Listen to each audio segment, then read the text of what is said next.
Hey, it's Larry. Thanks for listening. Happy New Year. Real quick, before we get into this episode, I had such an amazing, eye-opening, life-changing experience at the World Parkinson Congress in Kyoto that I want others to have that opportunity too.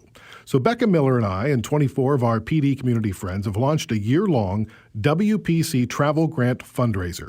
We're each doing a 2-week Facebook fundraiser. Mine's underway right now because my birthday's January 9th.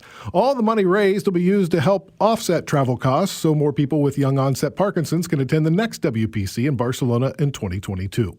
You can search out details on the When Life Gives You Parkinson's Facebook page or donate directly to the WPC website. Go to WPC2022.org/YOPD fund. If you or your business would like to supply matching funds, hey, good on ya. Email me at parkinsonspod@curiouscast.ca. And now, on with the show. Hi, I'm Larry Gifford. I have Parkinson's disease, and I'm going to the World Parkinson Congress. Who's coming with me? Come on, everybody. This is the 10th and final preview episode of WPC 2019, the official podcast for the 5th World Parkinson Congress.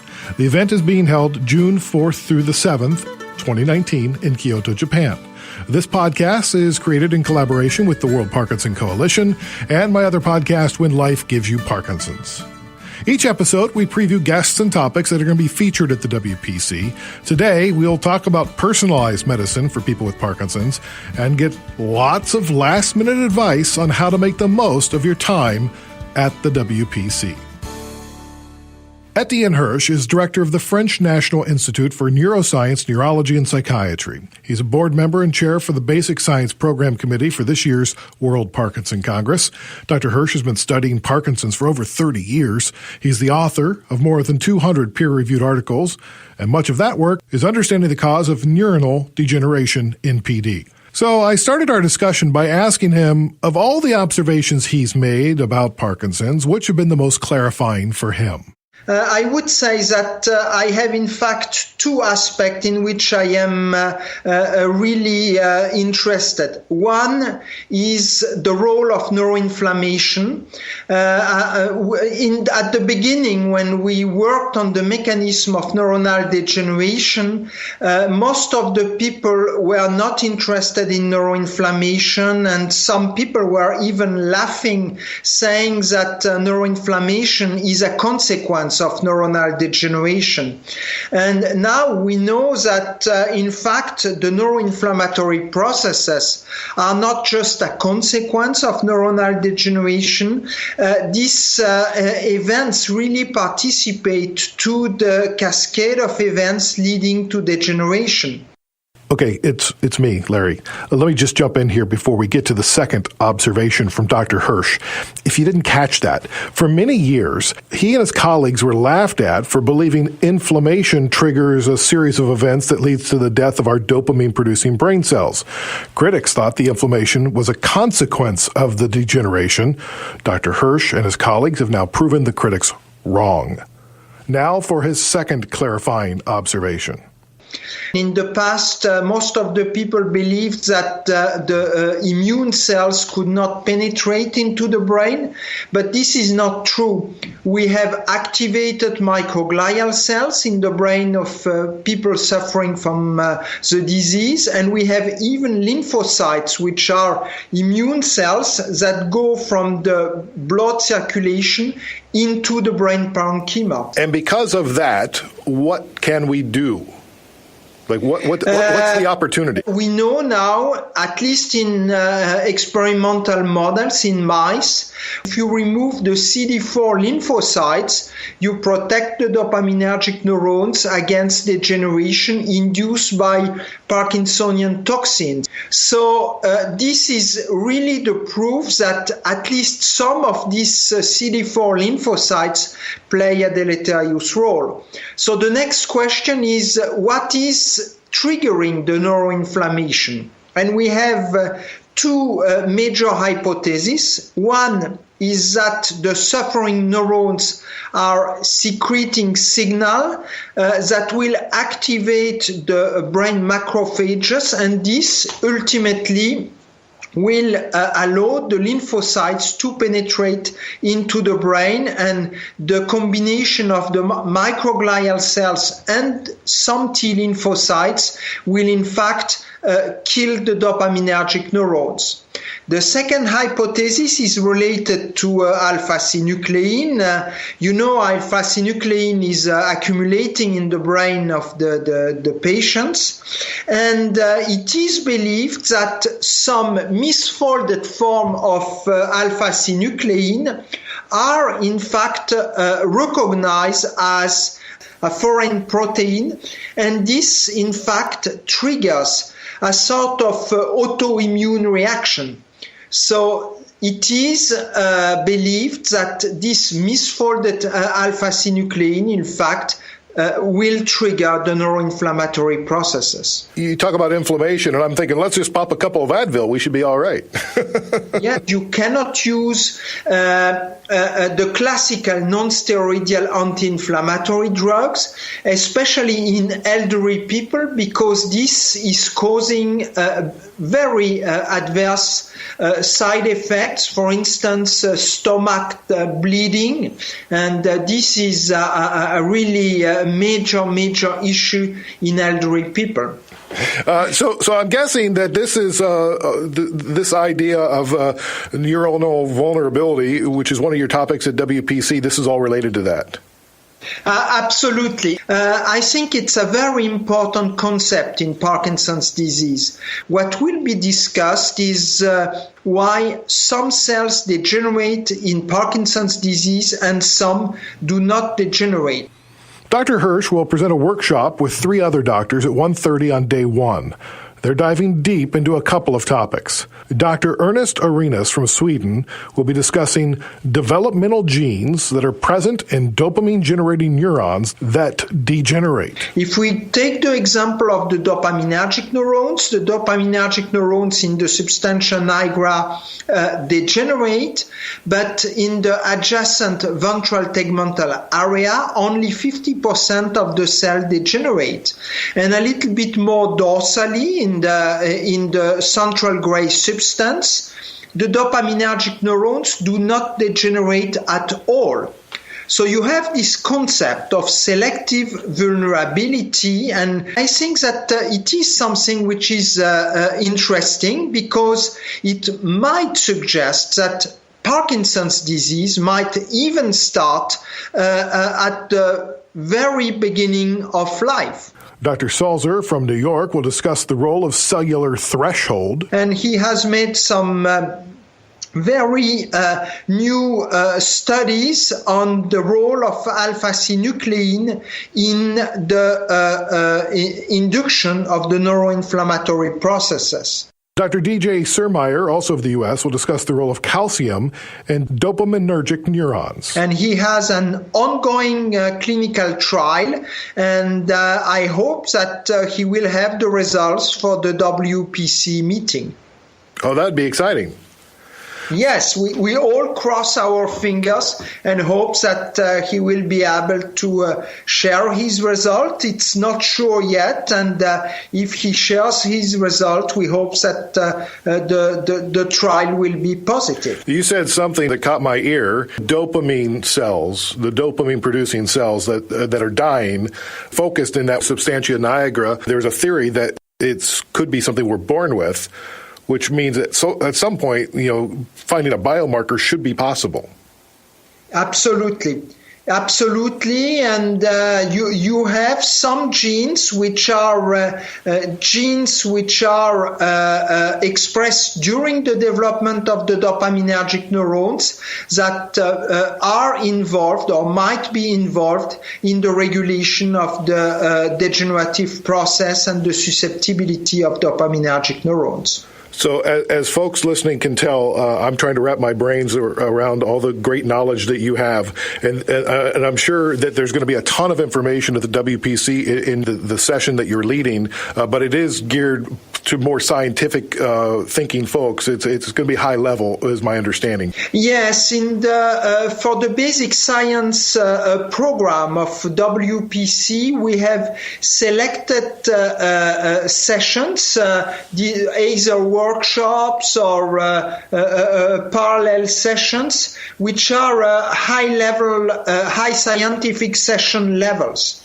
However, what is just fantastic and exciting with WPC is that you have plenary sessions in which basic science is also presented, but it is accessible to everybody. It is accessible to caregivers. It is accessible to the people with Parkinson. It is accessible to clinicians. So it's, I think that's really the beauty of this meeting. I do too. You have a plenary session called "Are We Moving Towards Personalized Medicine?" Yes, I think that it is the most important challenge these days for Parkinson's disease. By the way, I should not say Parkinson disease. I should say Parkinson diseases with an S, because the concept is that we might have different diseases. We know that about 10% of the cases are inherited cases, but the genes which are mutated are different. And for the other cases, for the sporadic cases, we don't know the etiology. But the etiology might be different in subgroup of patients. So the concept is that we have not just a single disease, but we have different diseases. And this is something which is very important, because if this is true, we might have different forms of diseases, and therefore the treatment should be adapted to a specific patient population. I have a theory that I put out there that Parkinson's today is kind of like cancer in the 70s and 80s, where if you got diagnosed with cancer, it was just cancer. And now they've got 800 different versions of cancer. You got lung cancer, breast cancer, eye cancer, throat cancer. And in 20 years from now, that'll be Parkinson's. There'll be the differentiations of the different kinds of Parkinson's you may have. Does that ring true to you? Absolutely. It's exactly what we now believe. And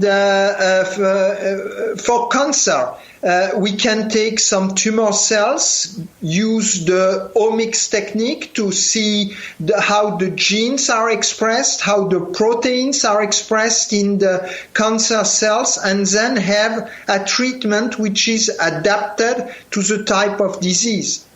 Unfortunately, for Parkinson's disease, it is not possible to get some cells from the brain. We cannot perform biopsies, so it's a little bit more complex. And our hope is that either by taking cells from the periphery and developing iPS cells, we might have this type of cells, or there are some groups that are performing deep brain stimulation and remove the remaining tissue on the electrode.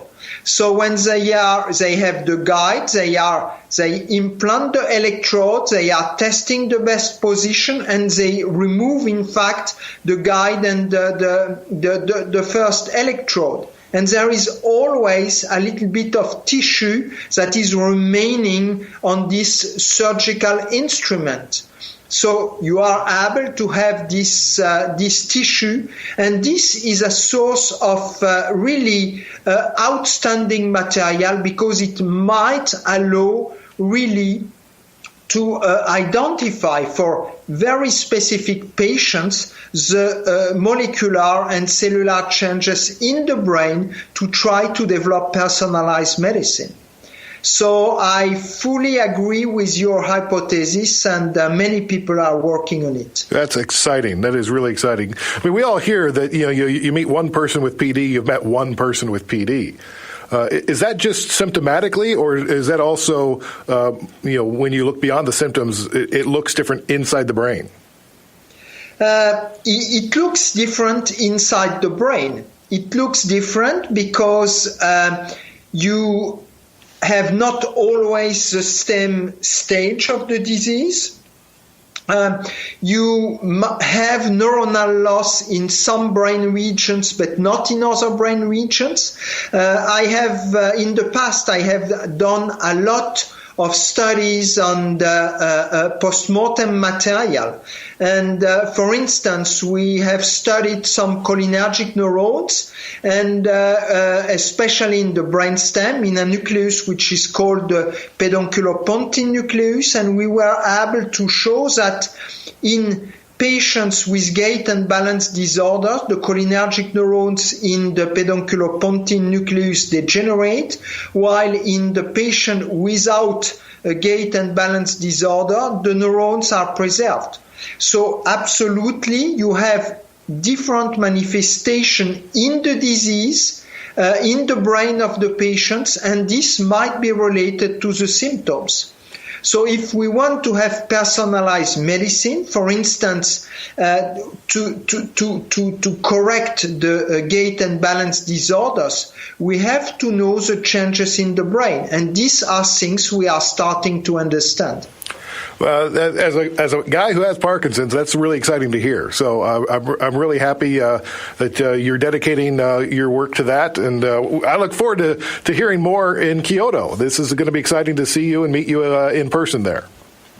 Yes, it will be very nice to discuss together and to share the experience of all the basic scientists and the people living with Parkinson.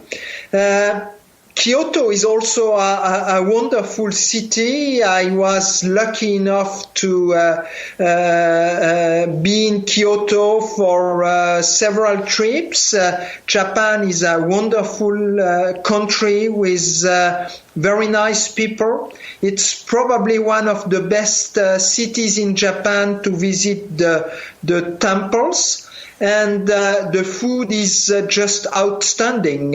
You hear from my accent, I am a French guy, so we like very good cuisine. And in Kyoto, there are many Michelin star restaurants which have this label, and I hope that the attendees of the meeting will enjoy the food in Kyoto also. I want to hang with you. You're going to go to the good places. I hope so. So of the food in Kyoto, what are you craving the most right now?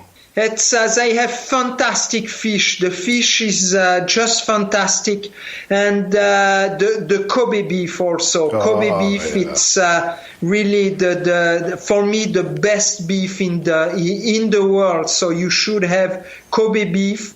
And the pastries are very good. The Japanese chefs are very good also for the pastries. It's generally the Japanese don't eat so much pastries, but when you go in the very, very good restaurant, you have fantastic pastries. Of course, sake is very Kung good Pao. to drink also.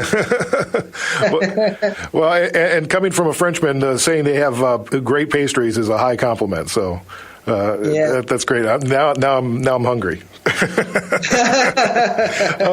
Safe travels. We'll see you in June in Kyoto. See you in June in Kyoto, and I hope many people will join WPC 2019. Eli Pollard is the executive director of the World Parkinson Coalition, which is the organization that hosts the triennial World Parkinson Congresses, and she's been there since the inception in 2004. I was employee number 1, so ground zero, and I took this task on. I was super excited at the time. I mean, I'd been invited to interview to help launch this thing they were calling the World Parkinson Congresses, which of course didn't exist at the time. And it seemed really exciting. I probably had not enough knowledge about what I was really getting into when I accepted the position, even when I applied for the position. But I loved the idea of building something from nothing, and it just seemed like a very exciting place to be, and I was there at the right time, right place, right time. And here we are, not years or months away, but a matter of days away from all of us converging in Kyoto for the 5th World Parkinson Congress. Eli, how are you feeling?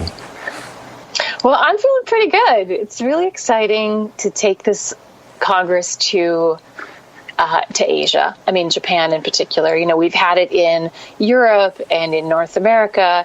And of course, it's always exciting wherever we host it, but to take it to a part of the world where we've not been and to a part of the world where the conversation about Parkinson's is different from what's happening in Europe and North America, it's exciting because I think we're going to open some eyes. I think we're going to open some minds. I think we're going to have an impact that I am hoping will be pretty profound, both on the health professionals who will see a lot of advocates, patient advocates from around the world flying into Japan, speaking on the stage, engaging as equals, you know, at roundtables and panels and discussions. That I think will be really eye-opening for health professionals and researchers in Japan and other parts of Asia who attend. That's not typical in Asia. And I also think it'll be really exciting, inspirational to leave that sort of image with all these patient advocates in Japan who often don't really talk about their Parkinson's because it's still a bit of a taboo illness to have Parkinson's, and so they're not really open with it. But when they see these people on the stage, we have a lot of young patient advocates coming to speak, and I think that's going to be pretty profound for both the patients and the researchers in Japan. Well, and as we've been learning through the podcast, the cultural differences are great, and there's a lot of family honor at stake when you're talking about disease and whatnot. And so I think that's holding back a lot of people from being so forthright in Asia about their diagnosis. Mm-hmm. I totally agree. What do you think the folks coming into Japan will find out about what's happening and how Japan is treating Parkinson's? That is a very good question. Well, I think one of the really exciting things about Japan being a host for the WPC is that they're doing incredibly innovative research in Japan, stuff that's not being done in other countries. And that's really exciting. They are leading right now one of the most, I think, exciting research projects right in Kyoto at Kyoto University. Two of the doctors who are on the project are both our committee members. Dr. Ryosuke Takahashi is our local organizing co-chair, and then Dr. Jun Takahashi is a member of our program committee. And I think what's exciting is that there's just stuff being done that may not be happening in other parts of the world. And I think that's really exciting. And we have an opportunity to hear from both of those doctors in multiple, ways during the program. And then we also have this incredible opportunity to hear from Nobel laureate Dr. Shinya Yamanaka, who did his work on iPS cells in Parkinson's. And I think that's one of the really exciting things is that people coming in from outside of Japan, it's not easy to access any researchers anywhere really, unless you're in the same, really at the same venue. But to be able to access some of these Japanese leaders who they may very rarely, if ever, cross paths with, I think that's pretty exciting. That's really cool. But it's interesting. You have 8 types of sessions, including some parallel sessions. So there is a lot going on. When we talked to Dr. Stossel in episode 1 of our podcast previewing the World Parkinson Congress, he talked about how he likes the hot topics because it allows them to bring up things that maybe a year ago weren't on the front burner and now people are talking about. Yeah. So the hot topics, just to explain to people, are talks that we select from the posters. So people submit abstracts for poster presentations, and we have around 600 of those. Literally, for people who've never been to a Congress, this is an actual poster, a paper poster that outlines somebody's research project from conception to their actual work to the outcomes. And they cover all sorts of topics, everything from topics of care issues to sleep in Parkinson's to basic science to genetics to all sorts of topics. We drill down to just the top 12 posters. And there are 4 presenters, and it's like 10 minutes, right? They get their little TED talk, 10 minutes. So you go to tell us what you're doing and show us your slides. And for some of these people, a lot of them are junior researchers. It's the first time they've ever presented. That's cool. Well, we're looking forward to that. How many people are you expecting at the conference? A little over 3,000. It's actually going to be around the same size as it was in Montreal. I think that 3,300 is kind of a nice number. It means everyone can get into sessions they want to get into. People don't have to stand in the back of the room. They'll actually be able to sit. Is there something you have to do to claim a seat for a particular workshop or discussion or roundtable? No, I mean, the sessions, it's really just go to the room. I think the only one that has been challenging in the past are the roundtables. So the roundtables happen every afternoon. We have 2 sessions. One is the early afternoon and then later afternoon. And the roundtables are really actually not round. They're actually rectangular in Japan, but they're small groups. They're small groups of around 12 people. And so those could be hard. If there's a specific roundtable you really want, then you would want to get to the room early to just sit down and claim a seat. There shouldn't be issues getting seats anywhere else. I think what we do with the roundtables, and I think this is one thing that makes the WPC so exciting and personal, really, is that we invite a huge number of the presenters, probably almost half of the presenters, to also host a roundtable. So if you see someone presenting in the plenary in the morning, and it's hard to maybe ask a question in the plenary. There's so many people, right? Thousands of people sitting and watching. You might not even get your question answered, or you might not be able to even ask it. There might not be enough time. So all of those presenters, almost all of those presenters, are then asked to participate in other activities. Either they chair another session or they host a roundtable. And the roundtable is great. So you can sort of track people. Even in the program, we tell you, you can use it on the mobile app to figure out where are all the places this person's presenting. Or even in the final program, we list out, all the presenters' names and then the pages where you can find them. So you can sort of track someone and stalk them if you really want to hear them talk a little more about the things they talk about, and if you have questions. Well, and if you're bold enough through the app, you can communicate with them too. Absolutely. Totally. You can contact them right through the mobile app and ask if you could sit down and have a coffee with them at the coffee break and talk to them. Are you guys videotaping or live streaming any sessions for the people that can't make it to Japan? It's a good question. Right now, we do not have live streaming planned, and it really honestly just comes down to cost. We don't have a sponsor for the live streaming, and that's where we, as you can imagine, fundraising is always one of the biggest challenges we face. Mm-hmm. But we do plan to tape some of the sessions, and then what we would do afterward is just make those taped sessions available. They just won't be live streamed. Right. And the taped sessions would really probably only be in the main hall, so the plenary talks, the hot topics, the plenary talks, and some of the special lectures. And so we've done that before, where we taped them, and then afterward we made them available for people. So that is more cost effective, since broadcasting things live does require a significant amount of financial support, which yes, it does. we weren't able to get this time. So it's unfortunate, but it's how it works. And we will be recording a couple of podcasts through the sessions. So over the course of the 4 days, maybe 2 or 3 podcasts will be posted, so people can get updated on what's going on. Can you talk about some of the resources and activities that'll be there that people may not be aware of, or that they should seek out and take advantage of? The biggest things I like to recommend people really check out is everything that falls under, we call it Wellness Way. So Wellness Way is multiple rooms where people can participate depending on who they are and what their interests are. And within Wellness Way, probably the most popular thing is the renewal room. The renewal room has its own schedule. It's already posted on the website. It's on the mobile app. And that renewal room has fitness or exercise classes basically from 8 o'clock in the morning until 5 o'clock. And you could try out Tai Chi, boxing, voice classes, dancing, a number of things actually, all kinds of dancing. And that room will be fun and obviously uplifting and energetic. And so anyone who wants to go in there can participate.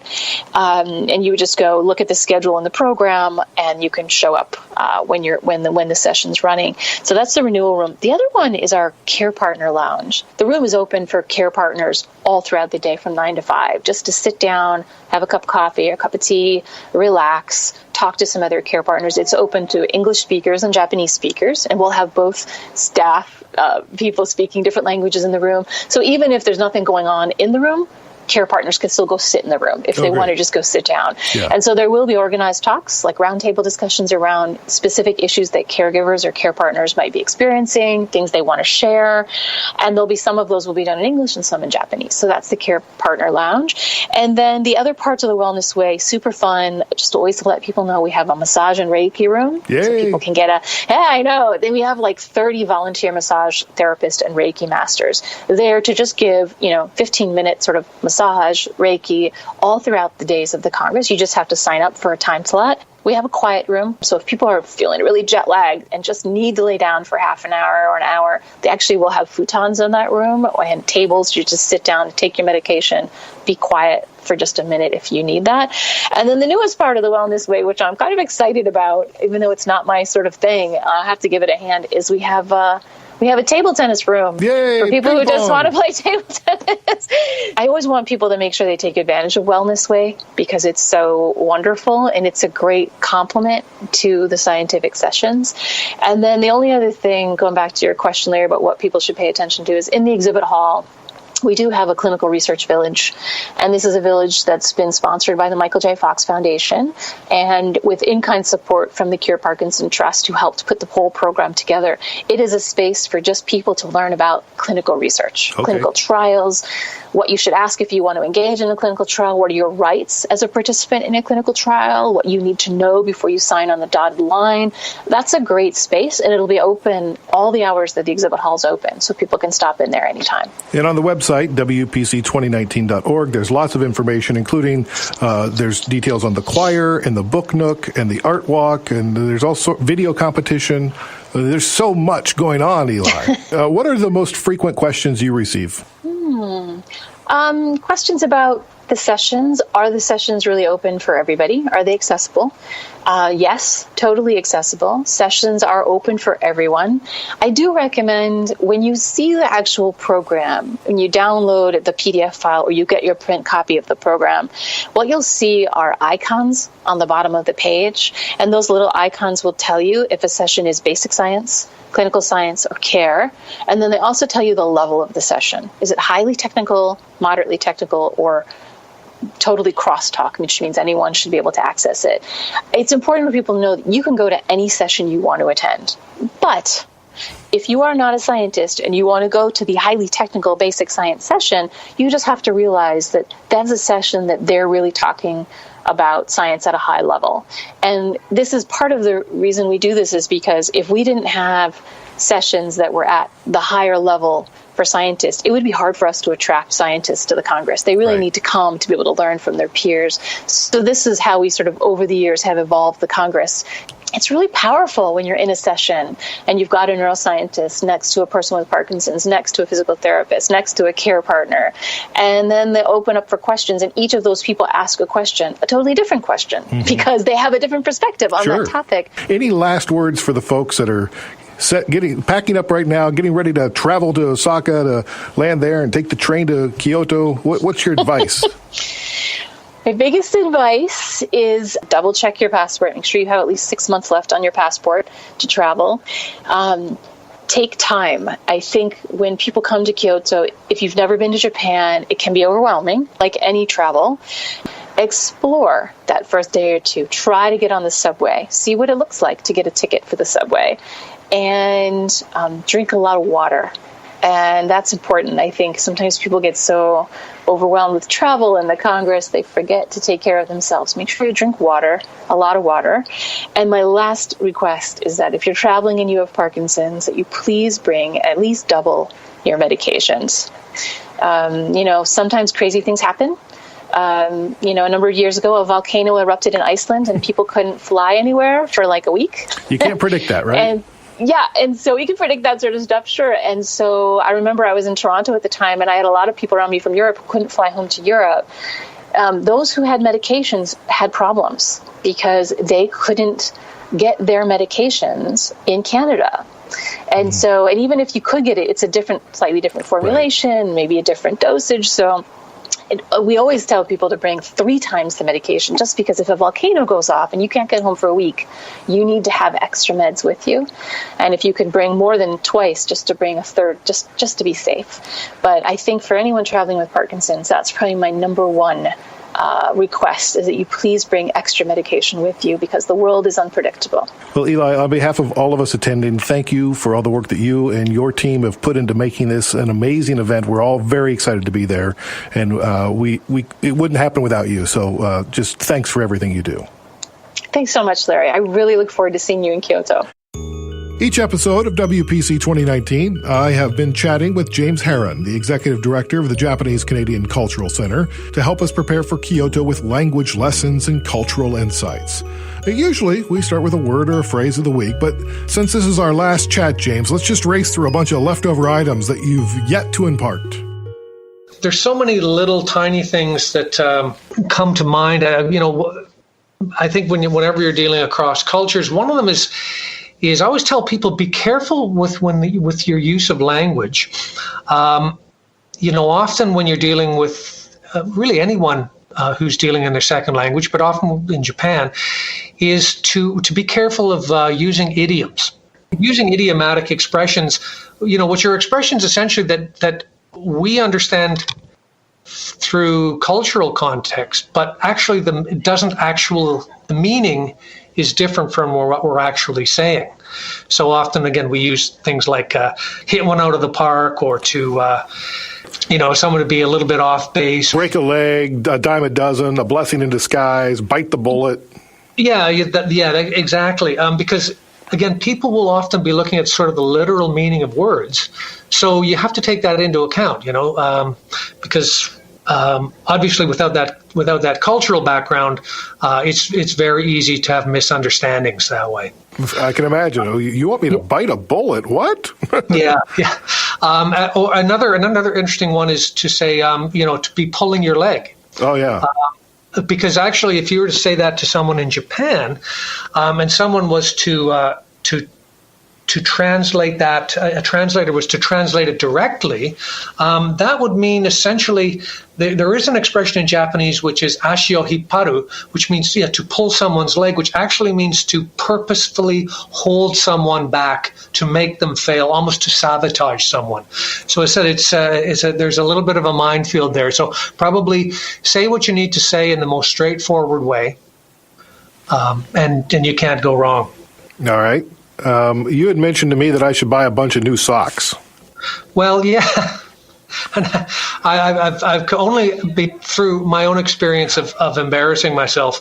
You'll often find yourself in Japan, particularly if you're in any kind of a traditional setting, having to remove your shoes. And obviously, the hole that I have in my sock right now that's hidden behind my loafers is going to be on public display if I find myself in Japan having to take my shoes off, perhaps in a very formal sort of a setting. So I always say, make sure your socks are you don't have any holes in them, or else. Or they're going to be on public. They're going to be out there for public scrutiny. So speaking of socks, like right now, I've got socks on. They're black socks, but they have bacon all over them. Like I've got fun socks. Is that okay? Oh, I think that's fine. It's always something worth talking about. I mean, obviously, maybe if you're going in a very, very formal business meeting, you might want to go with something a little more sober. Sure. But I think for the reason that most people are going to Japan, it's to make it's all about friendship, and so I think I wouldn't worry about that level of formality. Okay. If I'm going to be riding the bus or the train repeatedly over the course of a week, is there like a pass I can buy, or like that's multiple use, or do I have to buy a single pass every time? No, there's I think earlier I mentioned there's these sort of prepaid credit cards, Suica or Passmo, where essentially you can buy this card that will work not only on any train or any bus you get on, but you can use it in convenience stores. You could use it in a taxi. They're very, very handy. So rather than running around to trying to find something very specific to public transport, I would just buy one of those sort of all-purpose passes. You can use that for anything. And again, where do we find those? Actually, probably the best place to buy them is at train stations. Okay. But and once you're in Japan, train stations are everywhere, so it wouldn't be very difficult to find.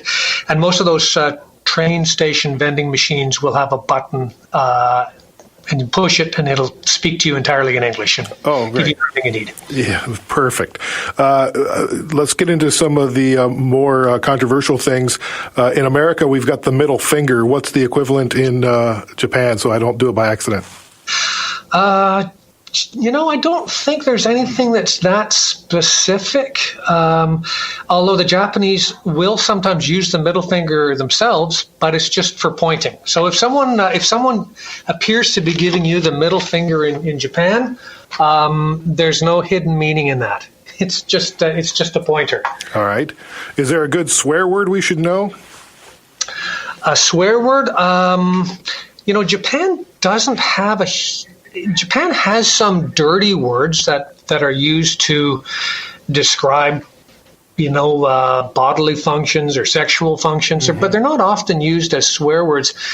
Often disrespect in Japan is shown by the way you say things, but probably the all-purpose swear word is the word baka, which means foolish.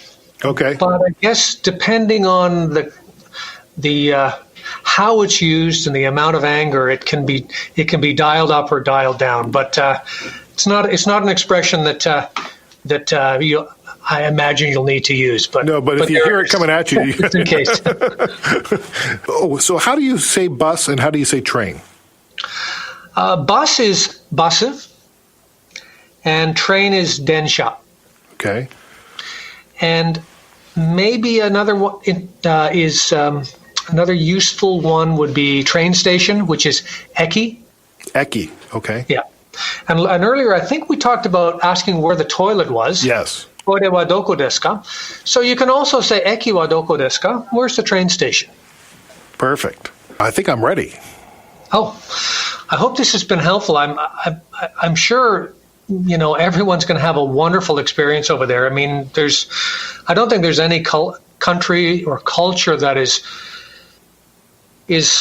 more courteous and more welcoming to guests, and and probably more patient when we make our faux pas, as well as will always happen. And I wish everyone a really wonderful time, and I wish I was going with you. Yeah, well, so do we. You've been a great teacher. For the thousands of listeners, I just want to say thanks to you for your time and your information and educating us. And we all feel better prepared because you spent the time to do so.